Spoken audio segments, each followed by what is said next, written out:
Arrange ম্যারেজে যা হয়। মা, আমি কি একটু বাবার বাড়ি থেকে ঘুরে আসবো? কি? এই তো কদিন আগে বাবার বাড়ি থেকে ঘুরে এলি, এত ঘন ঘন বাবার বাড়ি কিসের? হ্যাঁ, আমার বাড়ির বউরা বাবার বাড়ি এত ঘন ঘন যায় না। যাও, কি রান্না করো, খাবো, শুধু ঘন ঘন বাবার বাড়ি যাও। আচ্ছা ঠিক আছে। লাভ ম্যারেজে যা হয়। মা শুনুন, আমি ওই বাড়ি থেকে একটু আসছি। হ্যাঁ হ্যাঁ গো বৌমা, এই তো কিছুক্ষণ আগে বাবার বাড়ি থেকে ঘুরে এলি, আবার কি ঘন ঘন বাবার বাড়ি? আসলে মা, আমি ফোনটা ফেলে এসেছি, ফোনটা গিয়ে যাবো আর নিয়ে চলে আসবো।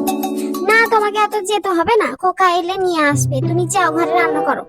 কেন মা, আমি ঘন ঘন গেলেই দোষ, আর আপনি যে বাড়ি থেকে বেরিয়ে পাড়ায় পাড়ায় ঘুরে নিন্দামন্দ করে বেড়াচ্ছেন, ওটা কি ঠিক নাকি? আপনার মতো শাশুড়ি মা থাকলে এই সংসারে শুধু অশান্তি হয়। এত বড় কথা বলতে পারলো আমাকে? ঠিক আছে, দেখাচ্ছি মজা আমি।